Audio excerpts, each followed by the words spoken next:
welcome. Let me start off with a question for all of you. Who in this room has ever found something in a library? Show of hands. Well, anyone who does, everyone has their hand up, that's good. But if you didn't put your hand up, you found this room and this presentation, which in many ways is an information resource. So everyone in this room has found something in the library. And I want to talk about how remarkable that is. In this library, we have, according to recent ARL statistics, about 12 million items. Electronic resources, microfilm, books, periodicals, tons and tons of things. And so if you've ever found something in here, it means you've looked through 12 million other things and determined that's not what you wanted, and somehow magically come to the material that satisfied your particular information need. And that's really what this talk is about. But let me give a metaphor for how I'm going to talk about finding things. And this metaphor is a story about socks. There's a well-known kind of math puzzle which says that imagine you have a sock drawer and you own 20 pairs of differently colored socks. So, red, green, blue, etc., etc. Maybe some are cat patterned, maybe some are just plain white. And you throw them all in a drawer and you get up one morning and the power's out and you have to get dressed. So you're going to get dressed on the bus, but you can't see in the drawer. And so the question is, since there are 20 different colored pairs of socks, how many socks do you have to take out to guarantee you're going to get 2 of the same color? And the normal response is, oh, well, you have to take out 10 because that will be one of each, or 20 because that will be one of each color, and then the 21st will have to be a repeat of the same color and you'll be able to wear the socks. So I gave this actually as a bonus question on a course I was teaching for liberal arts mathematics, and I was going through and grading the quizzes and lots of people were getting it. But one person answered 1 and going, well, that's not right, because if you only take out 1 sock, you don't actually even have a pair. So it's a big X, no, wrong, returned it to the student. Later on, they came to my office and they said, why did you mark this wrong? I said, well, and I explained what I just explained. You have to take one of each color and then the next one will match one of the ones you already had. And they said, oh, no, I bundle my socks together, so I only have to take one out. And this is what finding things is about. That task, we bundle the socks, makes it so that you get 2 socks of the same color.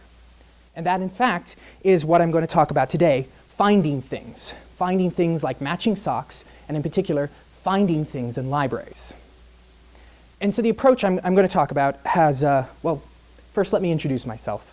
I'm James Ascher. I'm a rare book cataloger here at the University of Colorado-Boulder, and an enthusiast for information organization. So that's why I'm giving this little talk. This concept is based to some degree on Dervin's sense-making theorem, but also based on my own experience within libraries. And I break the role of finding, or enabling finding, in the same way that bundling socks enables finding, into 4 steps. And you'll see these over and over again. The 4 steps are get, note, prep, and put. So to repeat, you get the item, you note that it's there, you prepare it for use, and ultimately, you put it where it goes. So how do we understand this? This is much more abstract. I mean, we have a huge staff here in the library who do lots of different, very specialized things. Well, the way I like to try to understand how something as complex as a library and information finding within a library can work is by considering the problem of a crowd. How do you understand what's going on in a crowd? Well, you pick out one person and you kind of follow them. Kind of like watching Family Circus. You know that when little Billy goes and wanders through the neighborhood, and you can kind of get a sense about what is that neighborhood about because little Billy takes a path.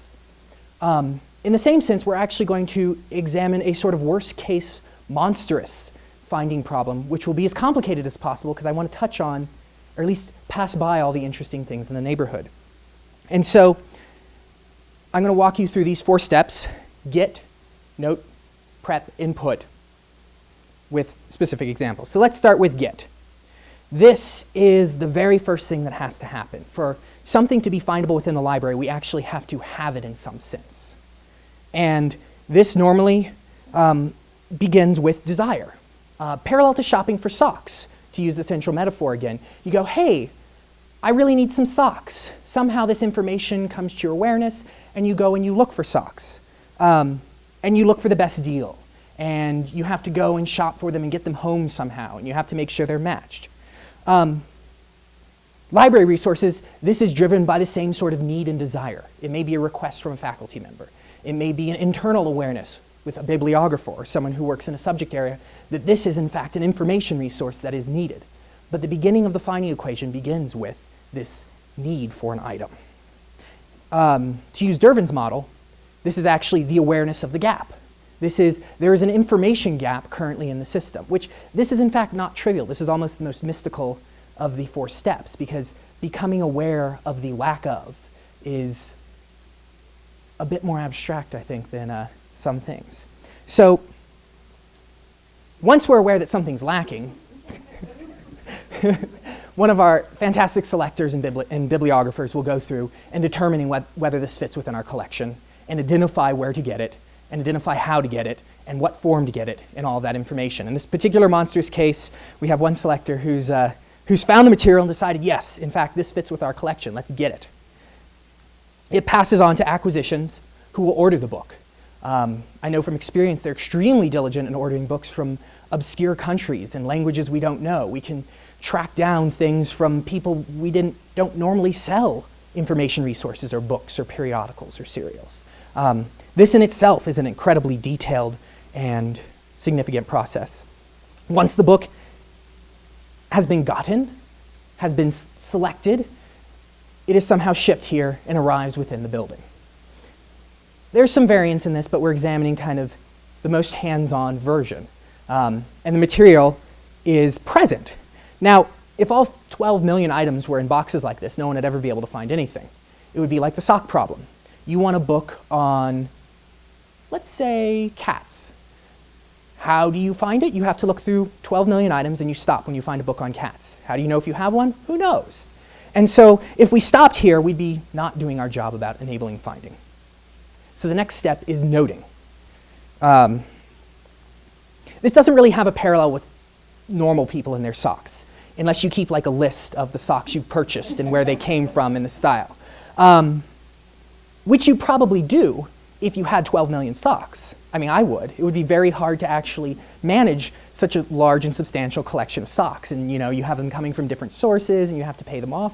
But the sock metaphor breaks a little bit on this.